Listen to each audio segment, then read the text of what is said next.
hitam, bercak kecoklatan yang di area-area yang menonjol. Misalnya orang bisa di dahi, di pipi, di hidung, kadang di cewek itu bisa di kumis juga, di dagu. Jadi terutama area yang menonjol karena ini memang sangat berkaitan dengan faktor sinar matahari. Penting diperhatikan, flek ini kadang ada nasib-nasiban juga.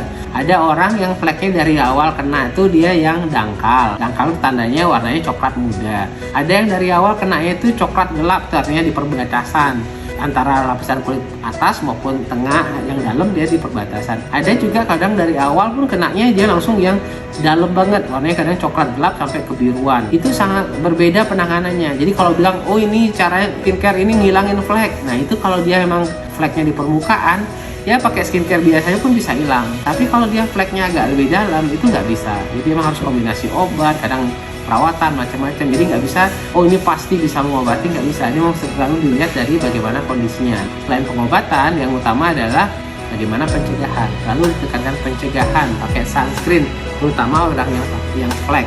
Tapi kalau yang jerawatan yang berminyak dan macam-macam, ini tolong sekali lagi saya ingatkan, nggak usah pakai SPF tinggi-tinggi, nggak usah yang tebal-tebal, krim yang tebal-tebal, itu malahan komedoan. Jadi akhirnya jerawatnya nggak sembuh-sembuh.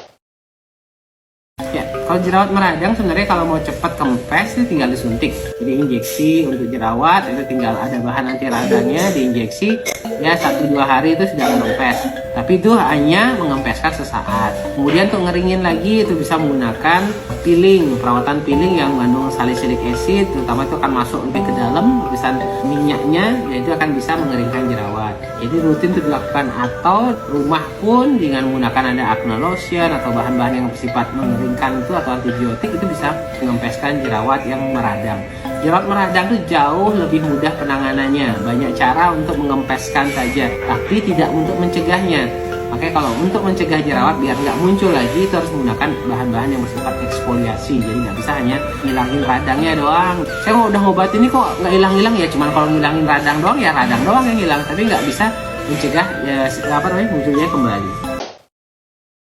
Jadi kalau dia fleknya yang di permukaan dangkal itu bisa hilang, bahkan cepet kok. Misalnya kalau pakai yang kandungan obat tuh 2 minggu, 1 bulan tuh udah cepet. Orang kadang-kadang sekarang ini agak dilema ya. Dulu orang kalau efeknya cepet banget itu kan merkuri gitu misalnya. Itu kalau cepetnya cepet banget itu namanya merkuri. Tapi kalau pakai skincare tuh lama banget ya. Tapi kalau misalnya tengah-tengahnya itu namanya obat. Obat tuh ada bahan-bahan yang memang secara ilmiah itu aman asal diawasi dengan dokter, diserahkan oleh dokter. Itu cepat juga hasilnya, 2 mingguan sudah kelihatan ada hasilnya. Jadi jangan juga takut kok ini sudah membaik dalam 2 minggu, jangan-jangan ini bahan berbahaya. Nggak seperti itu ya. Jadi bahan yang kandungan obat hasilnya juga cepat, tapi dia juga aman. Yang penting penggunaannya benar, kapan diturunkan dosisnya, kapan dilanjutkan.